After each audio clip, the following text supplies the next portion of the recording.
I'm married to a really great bullshit detector. You said bullshit at a church.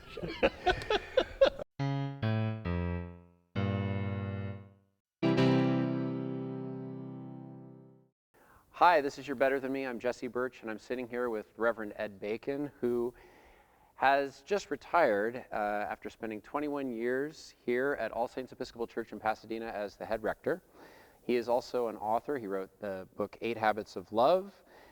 He's a contributor to Huffington Post. He is a friend of Oprah, and so many other things that make him unequivocally better than me.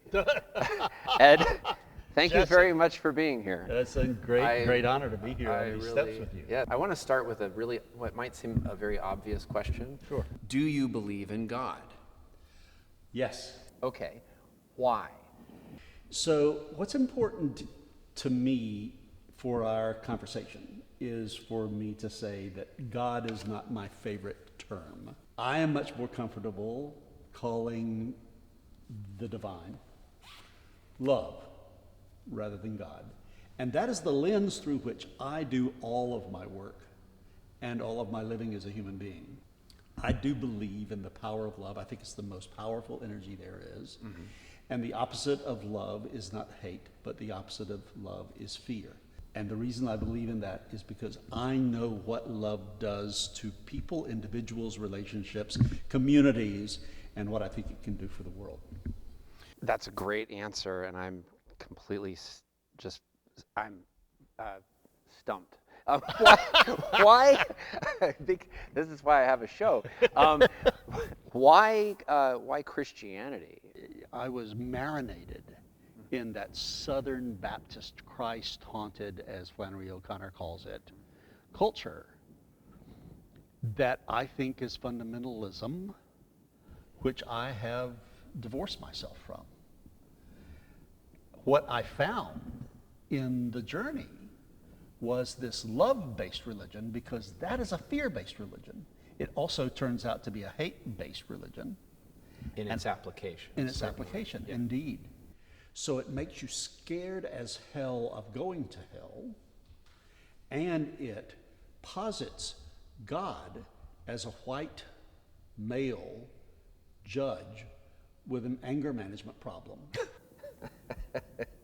I don't believe any of it anymore. Well, how did you sort of slough that off? I know people who are lapsed Baptists, if you will, and are still struggling with that almost cultish belief that if you don't do X and Y, then you're going to hell. Indeed. And all of those feelings leading you away from this one way are the devil. So I discovered that it was all a sham. That all of this was about control and power of the clergy over their people. I began to preach it and teach it, and I knew that it didn't mean anything, and that it was spiritual abuse. So I wanted a journey that invited other people into the same journey I'm in, and that is to think for myself and to keep asking questions. When I was in law school, I got introduced to a guy named Thomas Merton. Right. And Thomas Merton opened my world to understand that it is not an either-or world, nor is it a sacred versus profane world, nor is it a spirit versus matter world, all those divisions, those hard black and white divisions, but rather spirit works through matter. And all of a sudden, bam, I had this epiphany, and that's the journey that I want to protect everybody in having. I want to fiercely protect their doubts, their questions, their critiques. They're not checking their brain at the door. Does that include the messiness of developing world doctrinaire, almost fundamentalist Episcopalianism? Yes. Because there is a fairly widening rift between sort of, I guess, first world liberal Christianity. Great question. And the rest of the world that is only hardening and getting more and more conservative. What comes along hand in hand with the messiness is a lot of fighting. And whether or not you're going to call for unity or uniformity. And when you have unity, you've got room for a lot of difference. If you have uniformity, that's a lot about conformity. And that's where the rub comes, particularly around gay inclusion for some of those folks in African Episcopal or Anglican communities. You inherited a fairly progressive congregation. I mean, certainly one of the most progressive congregations in the United States, I would say, arguably. I have to assume if they hired you, Right. you fit that bill pretty well. Correct. Did it at any time feel like an echo chamber? And did you have any dissent, any substantive dissent Yeah. of the kind that you might find in Alabama now where you have relocated? Sure. There was dissent all through about any number of things. And the dissent was that we weren't being progressive enough, and others that we weren't being spiritual enough. When you get that kind of critique, or actually it's criticism, when you get that kind of criticism, you kind of think you're doing okay if you're getting from the left and the right. And sometimes it was substantive, like a very thoughtful letter about a particular stance I would have taken on international policy. And in a certain chapter about our going full bore on inclusion, marrying gay folks, etc. So I guess the notion of an echo chamber doesn't ring true for me. And I think that's because I was learning too. What I'm curious about is whether you believe that the ideological divide right now in our country can be bridged at all, because we seem to have two versions of the truth now. And I've said this to many friends, that we seem to be in the midst of a cold civil war. So how is it possible to change anyone's mind anymore? And is that something that you grapple with? It is something that I grapple with. I've just moved, as you know, to Birmingham, Alabama. I grew up a Southerner in Georgia, and I had 6 years of work in Mississippi before I came here. So I have always been interested in issues about race and issues about sexual orientation inclusion. And I have seen substantial change in the South on both of those issues. In fact, I've been now living in Birmingham, Alabama for 2 weeks, and I think I've seen more interracial couples in Birmingham than I've seen in Los Angeles County. There is change. Change can happen, but change can't happen without exposure. And I think that the exposure has to be built on changed laws. So Brown versus Board of Education was very important in terms of integrating or saying segregation was illegal and separate but equal is illegal, because now my grandchildren, 9 and 12, have African American friends who are of other races. And they actually are not offended by seeing 2 men or 2 women hold hands in public or kiss or get married. Did you have periods of time where you were just done and you really wanted to quit and you wanted to walk away? And I hope I am being honest with you here. me too. I don't ever remember having that experience. Not at any point. Being in this place has been like swimming in an ocean instead of a swimming pool. And I didn't know where the sides were. There were always people in the balcony saying, go for it, go for it, go for it. Give me more, give me more. And people, young people who would come and say, this is changing my life. As well as, having a phone bank to dial up voters to say, go and vote about Proposition 8. Or going across the street and testifying at city council for $15 as minimum wage and having them vote yes. So there were always enough wins going on.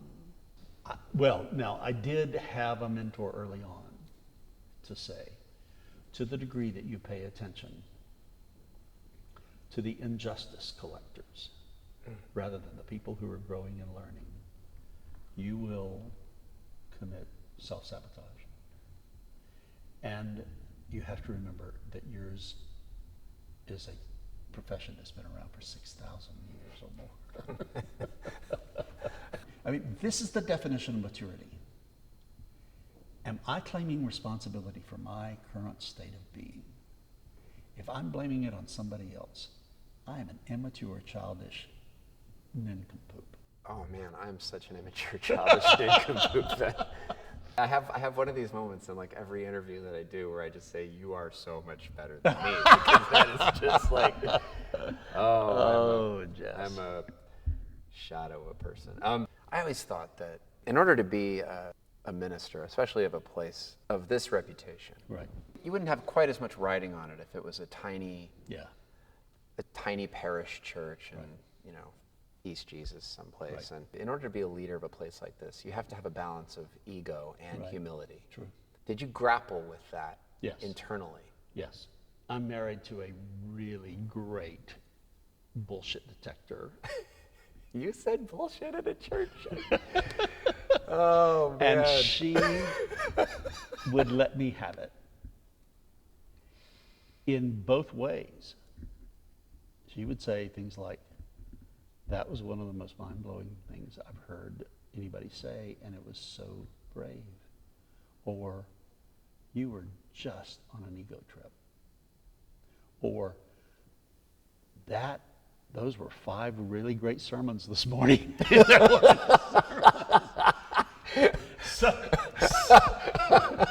So that's one factor. People all along my career, I've had an almost 50-year career, somebody would say, at the door afterwards, "I was not with you in that sermon because you were not with us." Whoa. Well, how did you take stuff like that? Was that like a punch in the gut? Yes.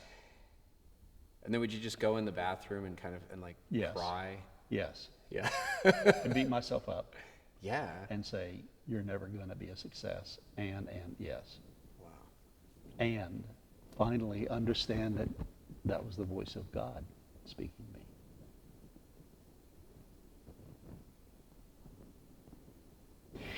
There's this. Wow. That's very intense. Yes. What scares you?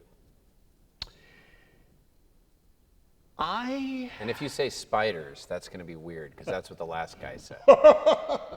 Snakes would be it for me. It would be terrible to me. I'm not scared of spiders.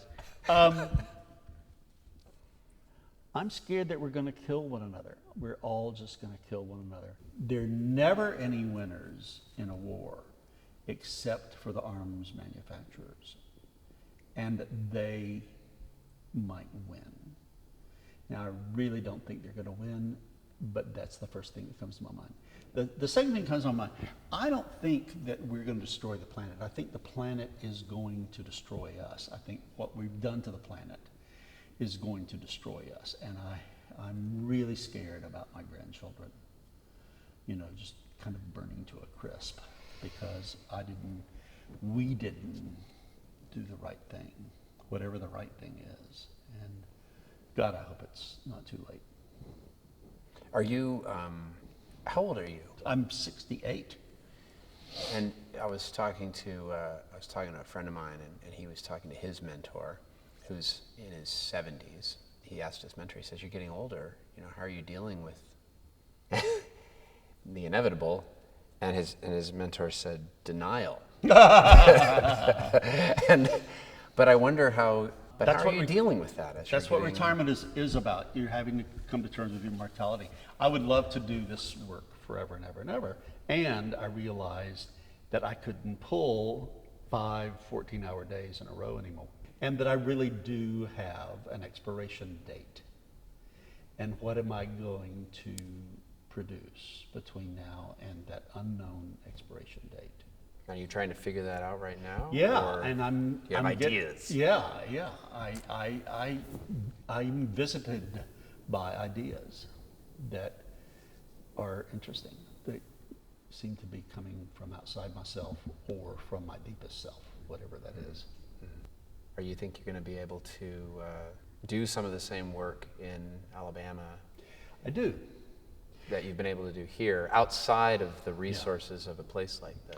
Yeah, so you mentioned something about this having its own kind of unique character. Yeah. And I haven't found and don't expect to find another faith community there that has the mixture of spirituality, the new narrative, new story, new theology, new cosmology, kind of healing individuals and families and all this stuff, and a political agenda. I don't expect to see it, so I don't need to disappoint myself. And I have kept a journal about what nonprofits I want to engage in. So, Planned Parenthood, NAACP, ACLU, the Southern Poverty Law Center, and Brian Stevenson's Equal Justice Initiative are on my list. And there I have some very important values that are passions of mine and my wife's. And so we will integrate that inside ourselves rather than expect some exoskeleton to provide that for us. Will that end up being your church experience, or I are you don't going to think it'll try to replace. find? It will go to church with our children. I mean, thank God our daughter and her husband and her 2 children are involved in a church. And so we will be there with them. Yeah. However, we will have to get our hunger for diversity met outside that church. Our hunger for progressive, on the edge, pioneering social change outside that church. Well, I wish you well. Thank you. Wish you well. Thank you. Thank you for watching. My guest has been the Reverend Ed Bacon. Good luck in Alabama. Thank you very much, my And brother. thank you for sitting down with me. I enjoyed it. You are infinitely better than me.